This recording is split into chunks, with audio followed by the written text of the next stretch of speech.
Olá, sejam bem-vindos e bem-vindas a mais um curso de formação do Evangelho de Mateus.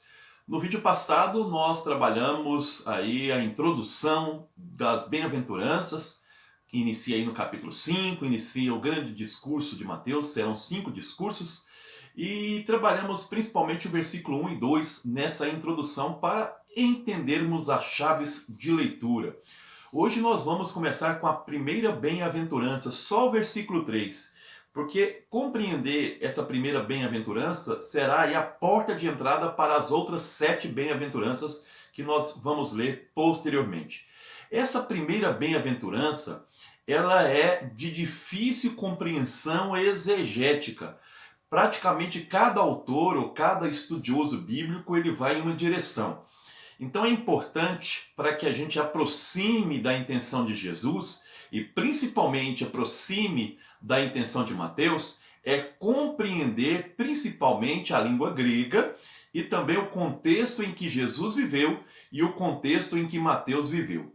Se nós entendermos a língua grega, o contexto que Jesus viveu e o contexto que Mateus viveu, nós vamos aí ter uma grande oportunidade de aproximar bastante da intenção tanto de Mateus como de Jesus em relação a essa primeira bem-aventurança.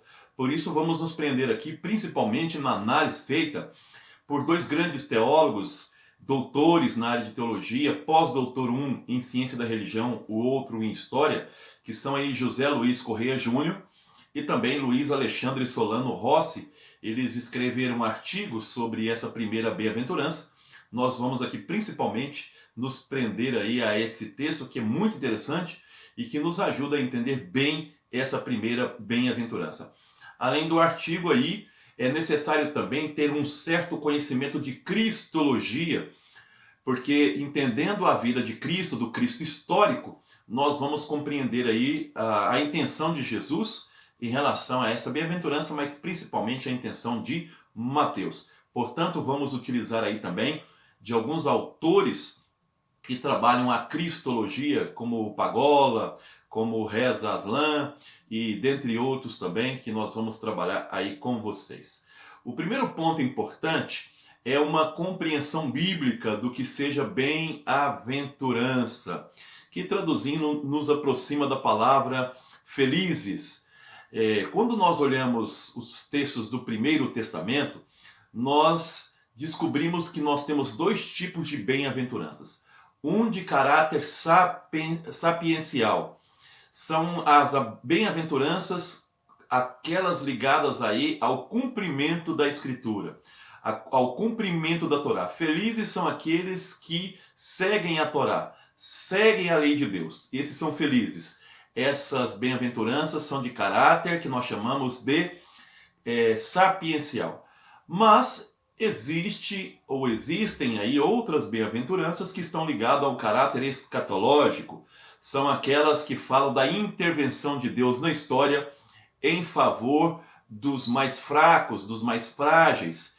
É nesse sentido que tanto Mateus, no seu capítulo 5, como também Lucas, no seu capítulo 6, vão abordar as bem-aventuranças, essas de caráter que nós chamamos de escatológico, tá bom? Essas em que Deus vem intervir na história em favor dos fracos, em favor dos pobres, em favor dos desvalidos.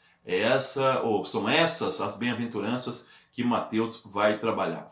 Aí precisamos entender então esse contexto histórico, seja de Jesus, seja também aí o contexto histórico de Mateus. Jesus viveu numa sociedade dominada pelo Império Romano, a exemplo de Mateus, em que muitas pessoas na época de Jesus, na Galileia, muitos que tinham terra ou terras, perderam suas terras por dívidas que tinham, porque tinham que pagar os seus impostos, tinham que pagar as suas taxas ao Império Romano, não conseguiam e tinham que vender aí as suas terras. Viraram diaristas, no Evangelho de Mateus isso é muito claro, a presença desses diaristas, viviam apenas do que trabalhavam do dia e perderam sua terra, eram endividados. E também daqueles que tiveram as suas terras tomadas porque não conseguiam pagar os seus impostos. Nós vemos aí no Evangelho de Mateus a presença aí, principalmente desses latifúndios em que essas terras foram tomadas em favor aí do Império Romano ou de poderosos locais. Então, tanto o governo de Herodes o Grande, como do seu filho Herodes Antipas, que estavam na terra de Jesus, foram governos extremamente permissivos para com essas pessoas. Pessoas que ficaram prejudicadas pela ganância desses poderosos. E Mateus vive numa época aí, vamos dizer aí, praticamente 10 a 15 anos, em que o templo de Jerusalém foi destruído e que a ganância do Império Romano gerou uma série de desempregados, de empobrecidos, de pessoas que perderam famílias, pessoas que perderam heranças, pessoas que perderam propriedades, as suas economias. Então Mateus vive numa situação muito parecida com a de Jesus. Então é dentro desse cenário, desse contexto histórico, que nós vamos ter que entender essa bem-aventurança. Aí a primeira bem-aventurança, seja de Mateus, seja de Lucas, mas aqui especificamente vamos falar aí de Mateus, ok? Quem eram os pobres então?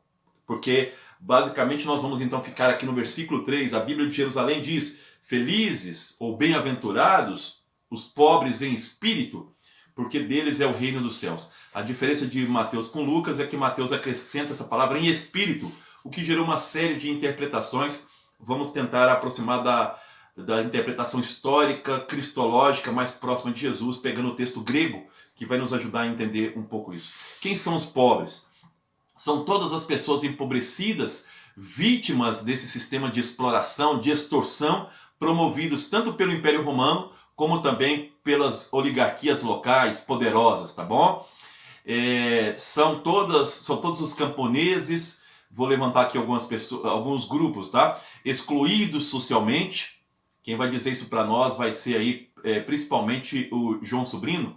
Ele vai dizer assim que os pobres na época de Jesus são os excluídos socialmente, os marginalizados religiosamente, os oprimidos culturalmente, os dependentes economicamente, os incapacitados fisicamente, os atormentados psicologicamente e os esmagados espiritualmente. Então, para o Sobrino, João Sobrino, um latino-americano, não eram apenas aqueles que não tinham, mas aqueles também que não são, tá? Então, tanto os que não têm, mas também os que não são.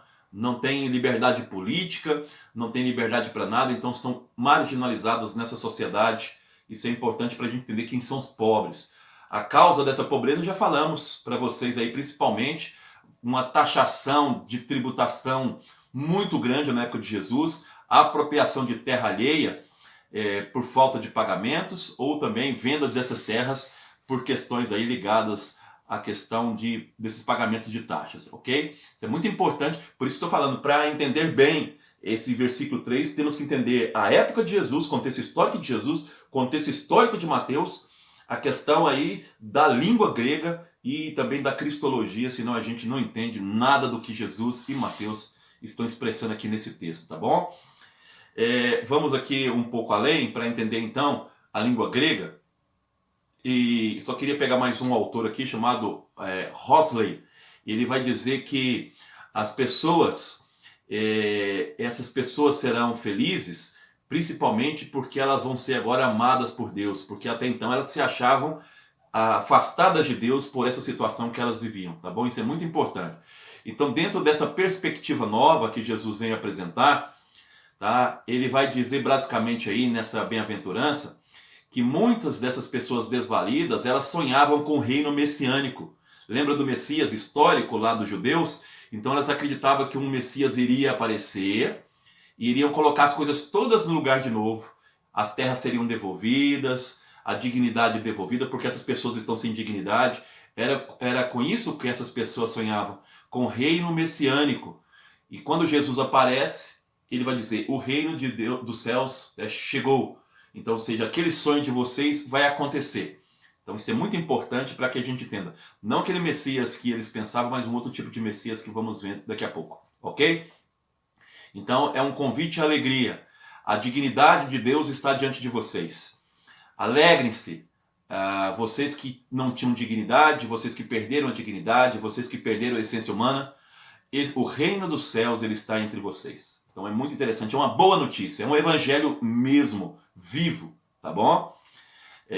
A boa notícia da bem-aventurança anunciada então a esses pobres que são contemplados agora em primeiro lugar. Aqui é interessante que frente ao reino de Herodes Antipas, frente ao reino do imperador Tibério, nós temos agora o reino dos céus. Completamente contrário. Aqui ele valoriza os grandes, poderosos, os que têm. Aqui é valorizado os que não têm.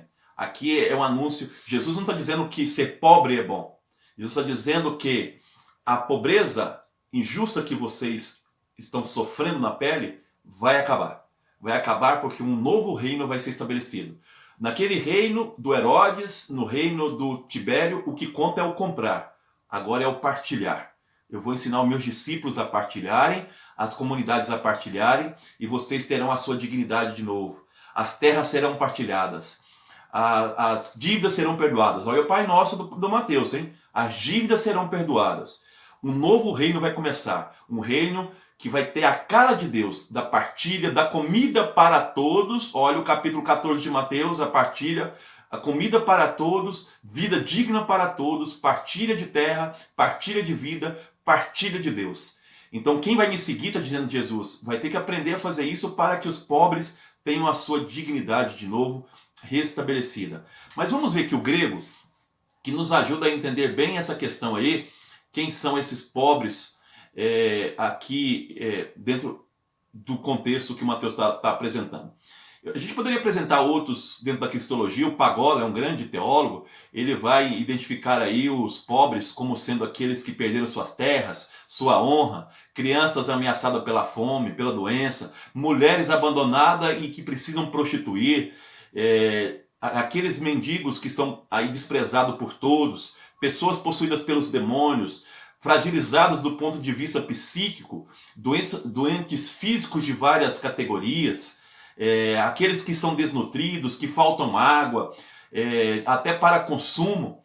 Então, aqueles que portam doenças venéreas, doenças na pele, todos esses são empobrecidos, são marginalizados pela religião da época e pela sociedade da época, está dizendo o Pagola. Esse é um grande cristologista, né, estuda Jesus Cristo. Então, o termo grego para pobre utilizado no Evangelho, aqui em grego, é roi pitokoi, tá? Roi pitokoi. Vem, então, esse é o plural. Roi pitokoi é o plural para os pobres, que vem aí, a palavra pobre é pitokos, tá? Pitokos é pobres. E diferente de penetos, que é outra categoria de pobre. Penetos são os pobres que trabalham. Pitokóis são os pobres que não trabalham. Então aqui nós temos dois tipos de pobres. Interessante que outro pesquisador interessante chamado Stigman fala os relativamente pobres, que são os que trabalham, mas que não conseguem quase sobreviver, e aqueles que nem trabalham, que são esses que eu acabei de falar para vocês, que está no Evangelho de Mateus, os pitokoi, né? Ou pitokos. Pitokos são então os pobres que não tem nada, os miseráveis, é desses que o Mateus está falando, os pitokoi, tá? Roi, pitokoi quer dizer os pobres. Então é os pobres que estão assim extremamente na miséria, os indigentes, desvalidos, necessitados, estão abaixo do índice da pobreza. É desses que o Mateus está escrevendo, é sobre esses que Jesus está falando. Tá bom? Então tira da sua cabeça essa ideia de pobre, apenas a pobre que abriu a mão da sua pobreza. É mais do que isso. São pobres reais. Mesmo porque Jesus encontrou esses pobres reais, pobres concretos na sua vida. Não foi pobres abstratos. Jesus conheceu viúvas, pessoas que não tinham o que comer. E por que Mateus acrescenta o pobre em espírito? Porque o Mateus ele tem clareza de uma coisa muito grave aqui. Veja bem que Mateus 5,8 fala de... vamos pegar o 5,8 aqui para vocês entenderem. Aqui a questão do coração. É muito interessante essa questão. Fala assim, felizes os puros de coração. O Mateus está falando assim, felizes os pobres em espírito. Aqui na língua grega existem declinações e aqui trata-se de um dativo. O que significa essa questão aqui do dativo? Significa, basicamente aqui em relação a esse dativo, que está ligando diretamente à função. Em outras palavras, está dizendo que os pobres em espírito são aqueles... O que é espírito na Bíblia? Espírito vem de ruá, do hebraico, e vem de pneuma, em grego. Aqui então a palavra é pneuma, espírito. o que quer dizer basicamente é tom pneumate, tá? Pobres em espírito, pneumate em espírito, quer dizer, o espírito é o que dá vida, é o que dá sopro, é o que dá a existência para a pessoa. O Mateus está dizendo que são pobres que perderam a vida, estão perdendo a dignidade. Espírito é aquele que dá, infelizmente traduzindo para o latino não ficou legal, espíritos, né? Quer dizer, mas o espírito é o sopro da vida. Pobres que são tão pobres que estão perdendo a sua vida. Estão perdendo o espírito da vida, o espírito de dignidade. Tá? Então é isso que o Mateus está dizendo. Eles perderam o espírito vital, dignidade, estão perdendo a sua essência. Trata de todos aqueles que têm uma vida de insucesso, frustração, inferioridade, crise existencial, desprezo, exclusão. Isso é pobre em espírito. Espírito, vida. Pobre em espírito, pobre que estão perdendo a sua vida, o seu sopro de vida, a sua dignidade.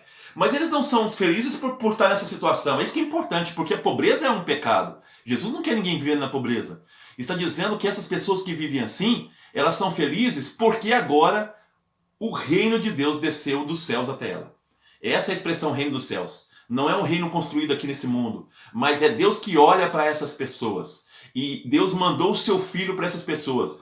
Vocês lembram lá do texto do Êxodo 3 que fala: o Senhor viu e ouviu a opressão do seu povo e desceu para libertar? É isso que o Mateus está dizendo. Deus desceu para libertar essas pessoas. E esse Deus desceu não como uma lei, não como uma questão de mensagem, mas ele próprio desceu na pessoa do seu filho, na pessoa de Jesus Cristo. Então agora é o próprio Deus que se faz presente na história desse povo para salvar, resgatar esse povo. E resgatar como? Aqui um dado interessante. O reino dos céus, ele já está presente em Jesus, mas quando escreve, não é Jesus que está escrevendo, é Mateus. Ele continua presente na comunidade. Então a comunidade, ela tem que se fazer também pobre em espírito, ela tem que se entregar. Aí é outro sentido de pobre em espírito. Ela tem que se entregar na mão de Deus para fazer a vontade de Deus, para tirar essas pessoas dessa situação. Como? Partilhando. Então depois a segunda e a terceira bem-aventurança só são entendidas nesse sentido. Exige da comunidade uma conversão em relação a esses pobres. Partilha de vida, de terra, perdão de dívida. Então a comunidade agora ela é Jesus para essas pessoas. Então pobre em espírito também são pessoas que é uma espécie de altruísmo. Pessoas que abrem mão de tudo para viver em função dos pobres, para viver uma nova vida. Exige conversão. É isso que a comunidade aqui Mateus está dizendo quando está escrevendo. Jesus inaugurou esse reino lá. Ensinou a gente a partilhar, ensinou a gente a perdoar. Agora é com a gente, está dizendo Mateus. Agora é com a gente. O reino dos céus, e é a única bem-aventurança que está no presente, para mostrar para vocês que não é no mundo futuro, não. O reino dos céus está acontecendo agora, ele é histórico. Todas as outras bem-aventuranças são futuros. Porque é como se Mateus estivesse dizendo, no futuro a comunidade vai tomar conta. Mas agora é o presente. Nós temos que fazer isso agora. Então o reino dos céus não é quando eu morrer. Ele inaugura agora. Então, ou seja, os pobres são felizes agora porque Deus está do lado deles. O Filho de Deus está do lado deles. O Filho de Deus agora veio para resgatá-lo, veio para trazer dignidade para essa gente, veio trazer o Espírito para essa gente. Veio dizer para eles, vocês são amados de Deus, Deus está ao seu lado, e eu vou lutar por vocês até a morte, se for preciso. E morreu por eles também. Tá? Isso é importante. No próximo programa nós vamos então falar aí da segunda e terceira bem-aventuranças. Um abraço, até o próximo programa.